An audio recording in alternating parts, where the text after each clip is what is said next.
When people talk about the horrors of the Vietnam War, they usually mention the jungle, the ambushes, the napalm, and the helicopters. And those were indeed horrifying. But there was one job in that war that was worse than almost anything else a soldier could be asked to do. And it wasn't above ground. It was below it. We're going to show you what the tunnel rats actually went through, what was waiting for them in the darkness, and why this remains one of the most psychologically devastating combat roles in the history of modern warfare. I have to warn you that some of what you're about to hear is genuinely hard to stomach. Now, if you're still here, let's start by understanding what created those tunnels in the first place, and then we'll move from there. You see, long before the Americans ever set foot in Vietnam, the country had already been at war for decades. In the late 1940s, Vietnamese resistance fighters called the Viet Minh were fighting the French colonial forces.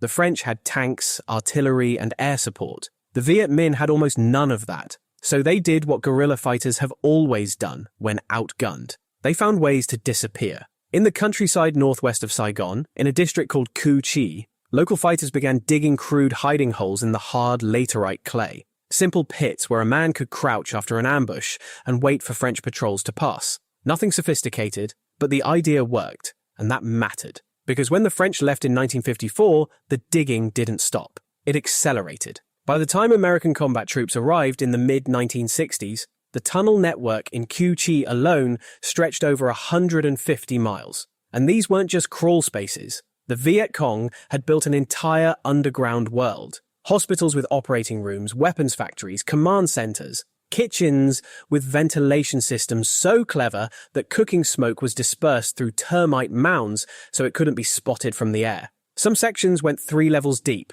as far as 60 feet below the surface. The tunnels were deliberately built small, often just 2 feet wide and about 2.5 feet tall. The average Vietnamese fighter could move through them in a low crouch, but a larger American soldier would have to crawl on his belly. The walls were packed clay, hardened to something close to the consistency of concrete, and the entrances were camouflaged so well that American patrols walked directly over them without ever knowing an entire enemy base was right beneath their boots. And here's what made this a genuine strategic nightmare. The Cu Chi Tunnel Complex sat directly underneath the headquarters of the American 25th Infantry Division. Think about that for a moment. The Viet Cong were literally living and fighting beneath one of the largest American bases in Vietnam. They could pop up through hidden trapdoors, launch attacks, and vanish underground before anyone could figure out where the fire was coming from. So, the obvious question for commanders was how to destroy these tunnels. And the answer, at least according to military thinking at the time, was overwhelming force. Well, that didn't work at all.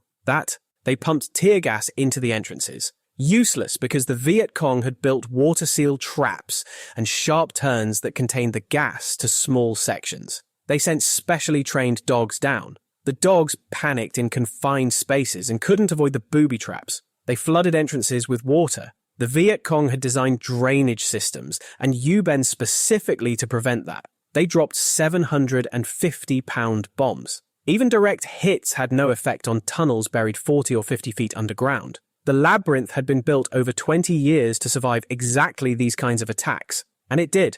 So much for overwhelming force. If you couldn't gas them out, flood them out, bomb them out, or send dogs after them, there was only one option left. Someone had to go down there. The first large-scale encounter with the tunnels came in January of 1966 during Operation Crimp.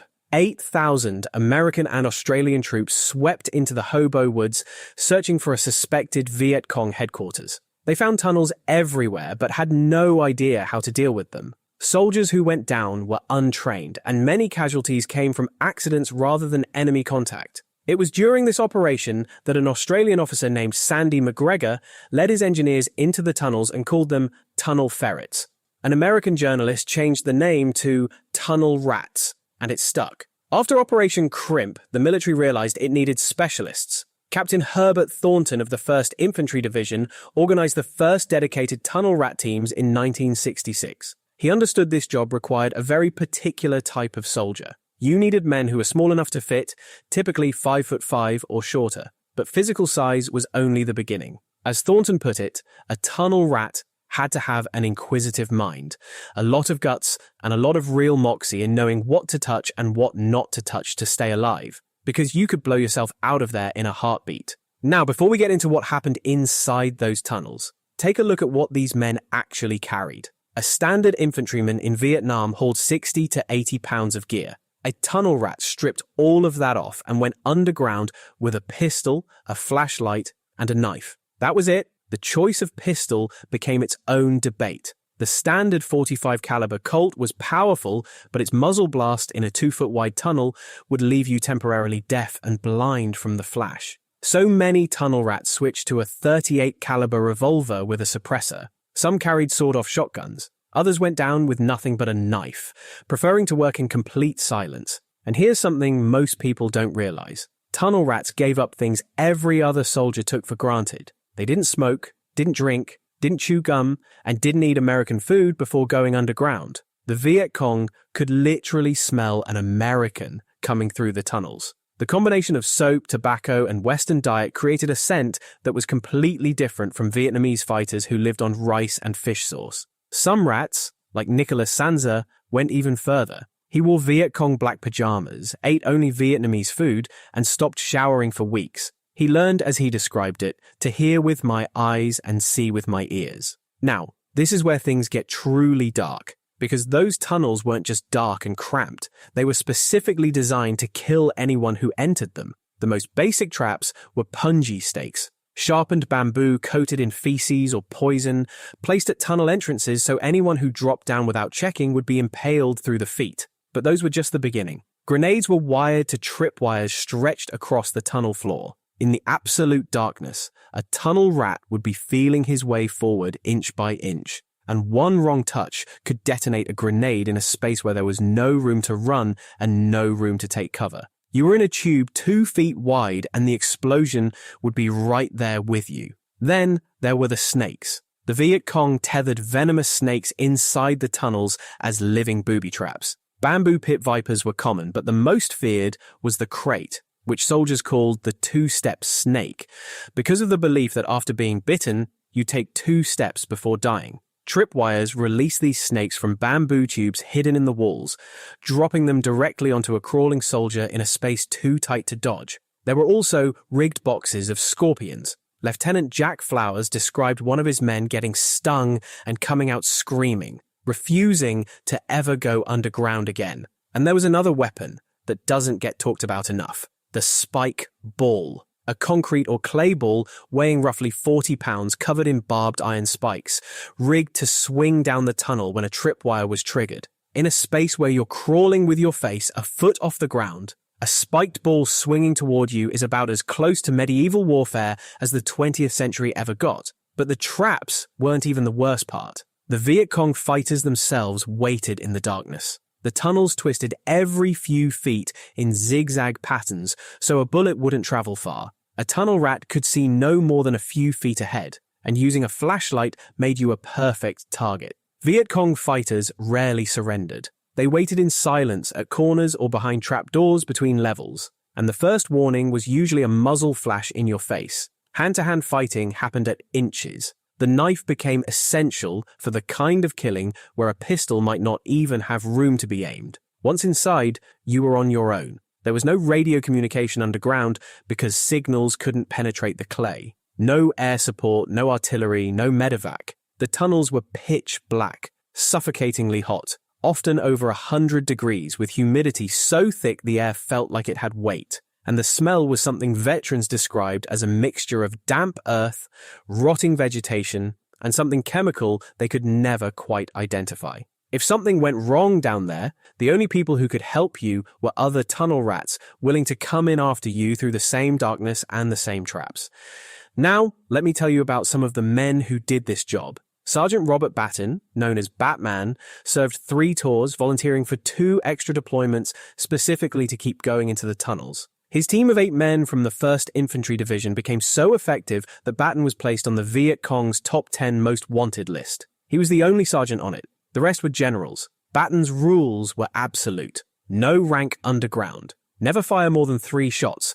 Always carry 2 revolvers. During one multi-day operation, his team flushed out 5 Viet Cong on day 1, killed 3 and captured 4 on day 2, and pushed deeper on day 3. On the final day, Batten went back down with his lieutenant. At each trapdoor, one man pushed it open while the other fired 3 blind shots. At the third door, the lieutenant pushed the trapdoor open and it slammed shut. Then it opened again and a fragmentation grenade dropped into his lap. Both men scrambled backward. The shrapnel shredded their legs. It was Batten's 4th battlefield wound. The army finally sent him home. Staff Sergeant Pedro Rejo Ruiz had been fighting communists since he was a teenager in Cuba, where he had taken his father's .38 caliber revolver and shot at Castro's soldiers. After his family fled to the United States, he joined the army and ended up in Vietnam, where he became known as the Human Probe. On 3 separate occasions, Rejo Ruiz stepped on pressure mines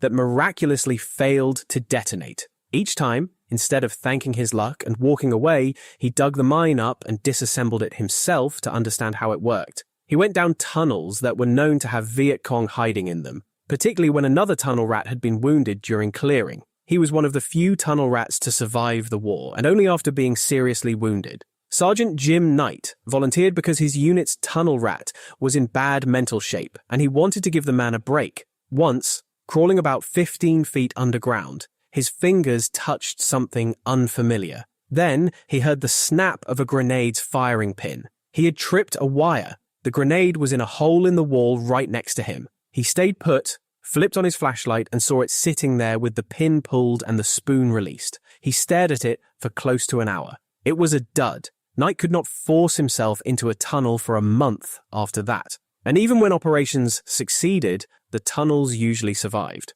Operation Cedar Falls in 1967 sent 30,000 troops to root them out.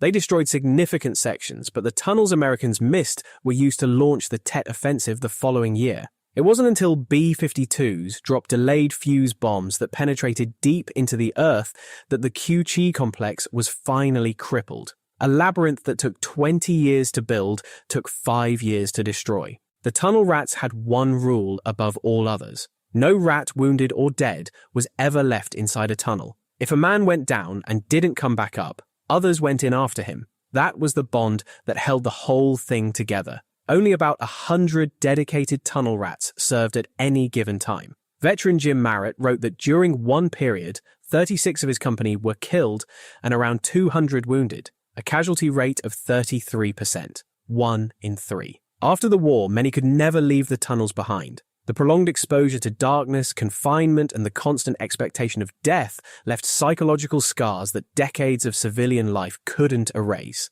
Earl Trimnall, a Marine assigned to tunnel duty the moment he arrived because he was 5'4", suffered severe post-traumatic stress for decades. He didn't get to volunteer. The Corps looked at his size and made the decision for him. He described flashbacks so intense that sitting in a college classroom, the sound of jets from a nearby Air Force base would transport him completely back to Vietnam. The instructor's mouth would be moving, he said. But I'd be hearing bombs and explosions going off, and I could see the flashes. I had to drop the course. Some couldn't enter elevators. Others couldn't sleep in closed rooms. Many never talked about what they had done. Their war had been fought alone, in silence, in the dark, and it was nearly impossible to explain to anyone who hadn't been there. At least 45,000 Vietnamese men and women are believed to have died defending the Cu Chi tunnels during the war. Today, those tunnels are a memorial park outside Ho Chi Minh City. Tourists crawl through sections that have been widened to accommodate larger visitors and look at booby traps behind glass cases. It's one of Vietnam's most popular tourist attractions. But there was nothing entertaining about what happened down there between 1966 and 1971. The most technologically advanced military in the world sent roughly 100 men at a time into the earth with a pistol, a flashlight, and a knife into a world specifically designed to kill them. As one veteran put it, down there you weren't fighting for God or country. You were fighting to see the sun again, and not many of them came back out.